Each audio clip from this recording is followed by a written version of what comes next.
Au sommaire de cette édition, le village Chonongo, se trouvant à 140 km de Kolwezi, possède un pont en bois présentant ainsi un danger permanent pour les usagers. Vous suivrez également dans ce journal clôture des activités liées au mois de la femme ce mardi 20 avril par le vice-gouverneur et gouverneur intérimaire de la province du Lualaba. Voilà tout pour le sommaire. Merci de rester fidèles sur les antennes de Wangou Télévision. Mesdames et messieurs, bienvenue à cette édition du journal. Comme je vous le disais au sommaire, le village Chonongo, village se trouvant à 140 km de la ville de Kolwezi sur la route nationale numéro 1, dans le territoire de Louboudi. Les riverains de ce coin éprouvent d'énormes difficultés, c'est notamment le manque d'un pont pour traverser la rivière d'Ikouloué. Long de 75 mètres, construit des poutres de bois soutenues par de vieilles planches qui sont espacées de quelques centimètres d'intervalle. Voilà l'image qu'offre la passerelle d'Ikouloué, jetée sur la rivière portant le même nom, à Chonongo. Pour le traverser, il faut avoir des nerfs bien accrochés. Ceux qui ont des colis sont obligés de payer des transporteurs pour la traverser. Chose n'enchante plus d'un riverain. Nous en avons marre de ces ponts. Quand nous l'aménageons et qu'il pleut, tout s'écroule. Mais donc, nous sommes toujours obligés de les monter. Parce que si nous ne les faisons pas, on ne saura pas traverser. Elle dit,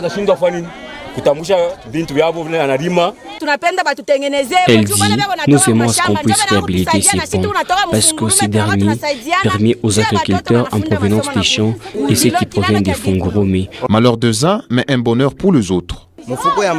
Tel que vous voyez, pour faire traverser un sac de brises grand format, il faudrait payer 1000 francs. Et les petits formats revient à 500 francs. Mais par contre, un sac de maïs revient pratiquement à 2500 francs congolais pour les faire traverser.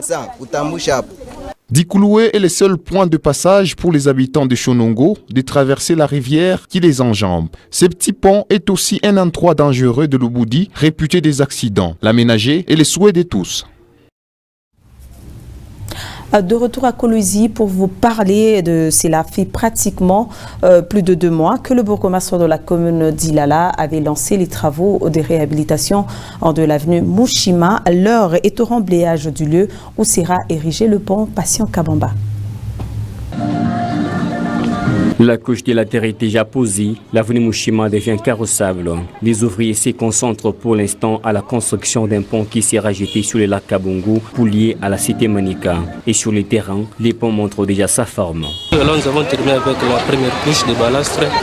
D'ici une semaine, nous allons commencer à démarrer les travaux du pont. Donc là, on va juste d'abord creuser, après faire l'armature de béton. Vous voyez la maison qui est derrière juste moi, c'est la maison là où doit passer le pont. Mais la dernière culée doit se terminer, soit doit se limiter à 3 mètres avant cette maison. Donc là, nous allons évoluer sans problème pour le pont. Mais après, lorsqu'on aura besoin de continuer la deuxième phase, la route de l'autre côté, là, on sera obligé d'indemniser ce genre-là. Les déroulements des travaux enchantent directement la population. En tout cas, nous sommes très surpris de la manière dont les travaux s'est déroulés. Parce qu'à l'époque, pour traverser seulement ici, c'était un casse-tête. Nous disons infiniment merci aux autorités et qui continuent dans cette même lancée et que les très hauts puissent les bénir.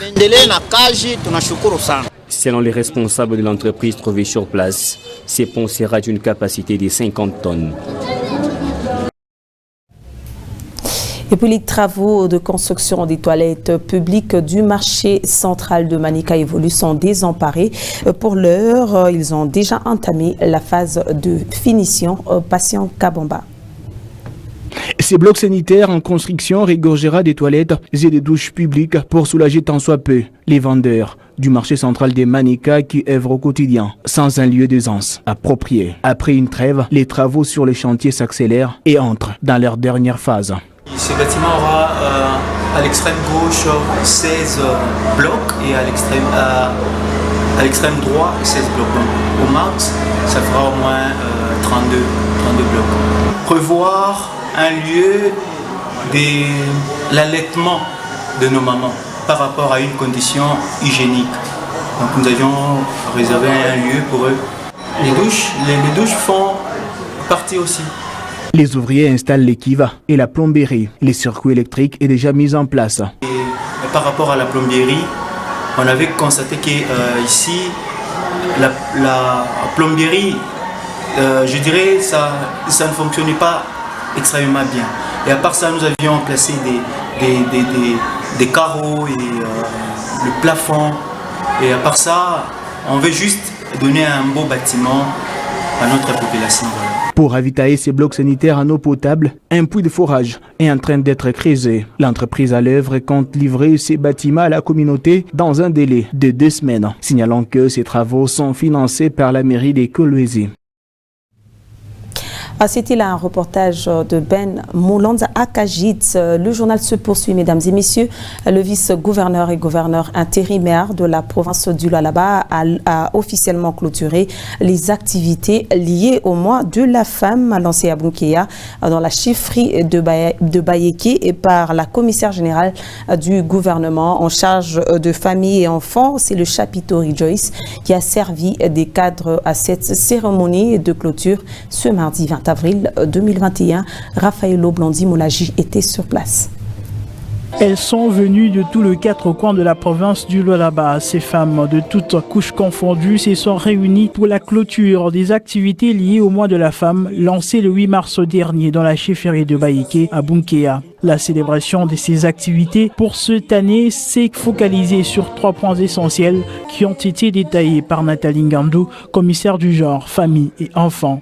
Sensibiliser pour les changements de la perception de la population concernant les relations basées sur les genres, plaidoyer auprès des diverses autorités pour l'amélioration des participations de femmes dans les sphères de prise de décision, plaidoyer auprès des partenaires techniques et financiers.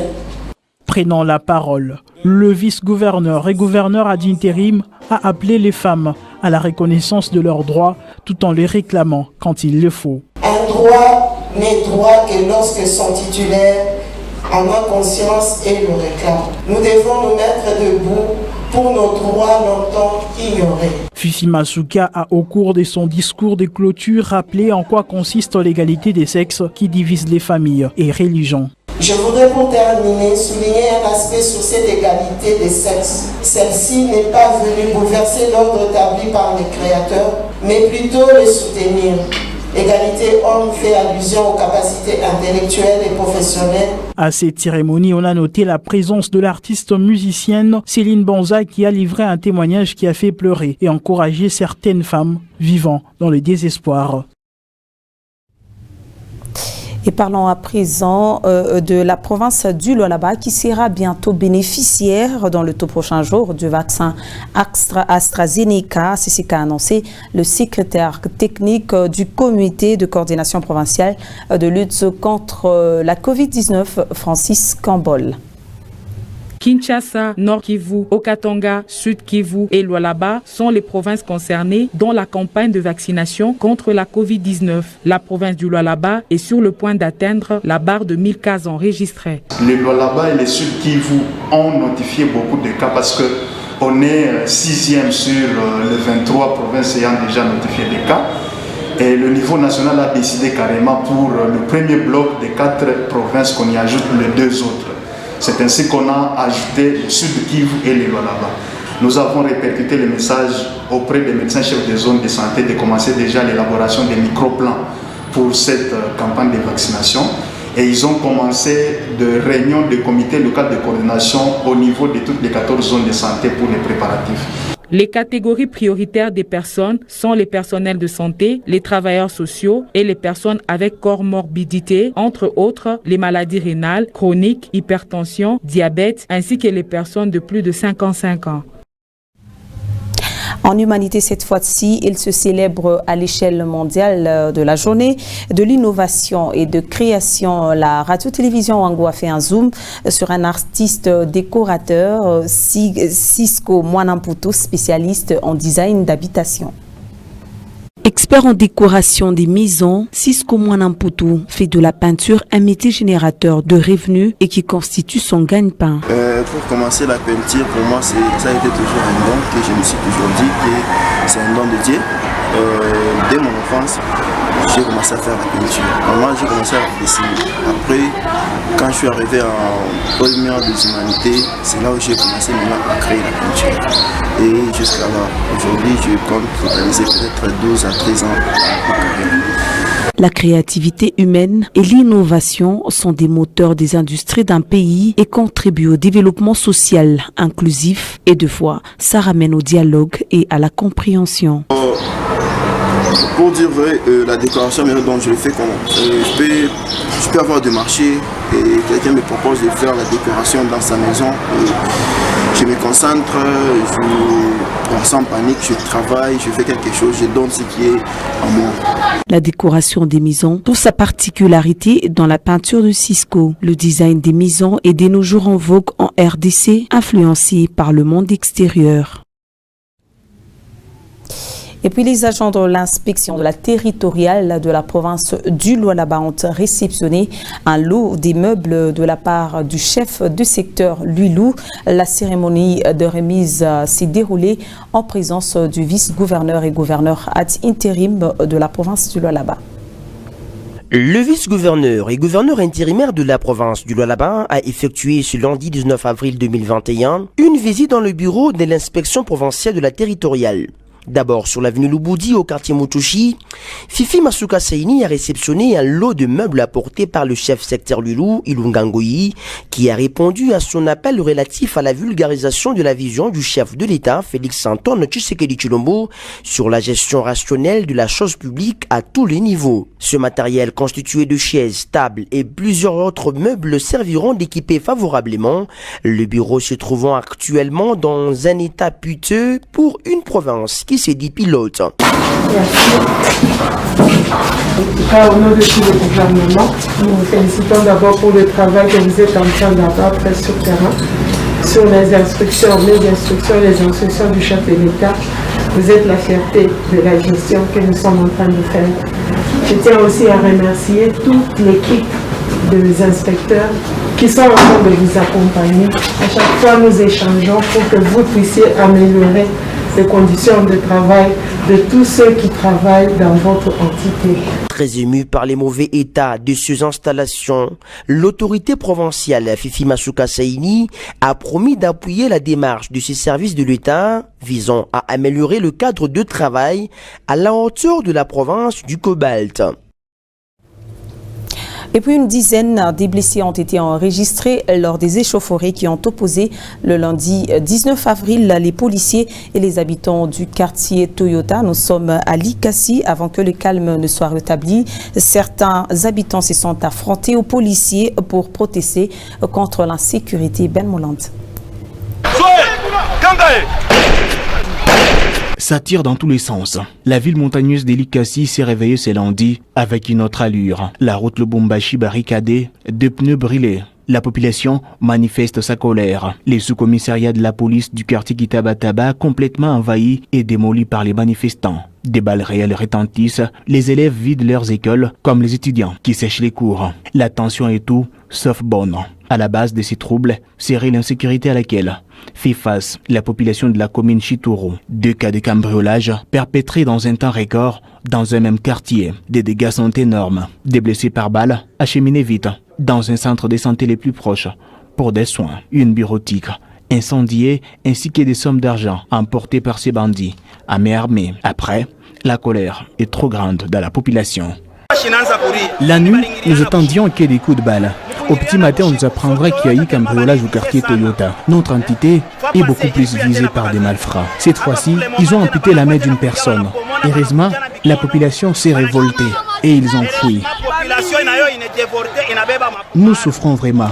Nous dormons la peur au ventre. Nos oreilles restent attentives dehors.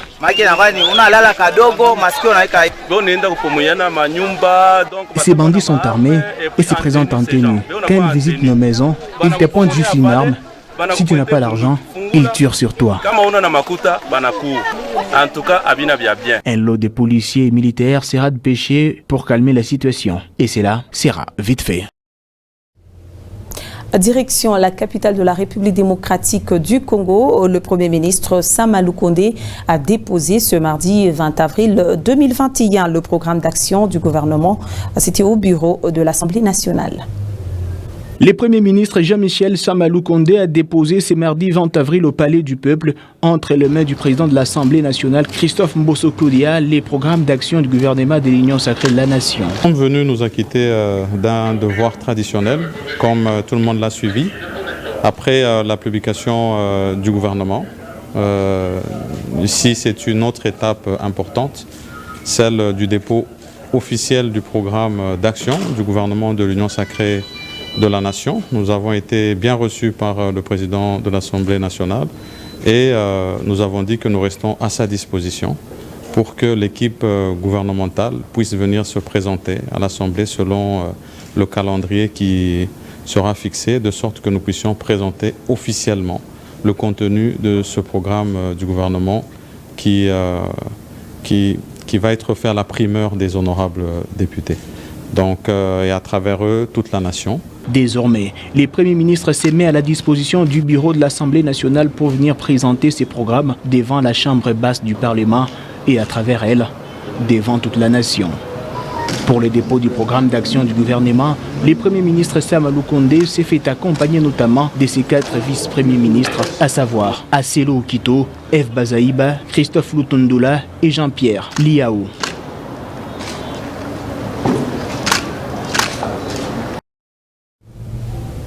Et puis en dehors de nos frontières, le président du Tchad est décédé ce mardi de suite de ses blessures survenues le week-end alors qu'il participait au combat contre les rebelles du pouvoir. Plus de précisions avec Victorine Nyongoni.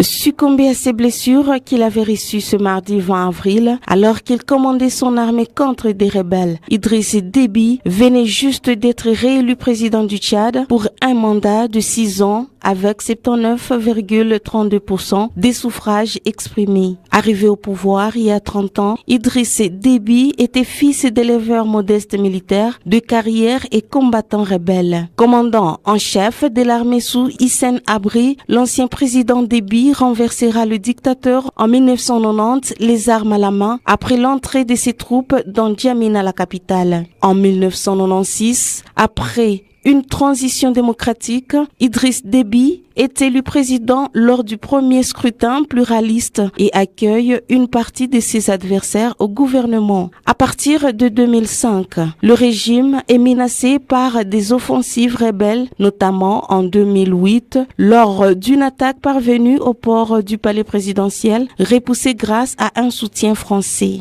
En 2013, le Tchad envoie ses troupes pour combattre les djihadistes dans le nord du Mali. 4 ans plus tard, le Tchad participe à la création de la force djihadiste de l'organisation régionale G5 Sahel. Idriss Déby sera élevé au titre de maréchal du Tchad le 11 août 2020 et c'est son fils Mahamat Idriss Déby Itno, alias Mahamat Kaka, qui a été désigné comme son successeur.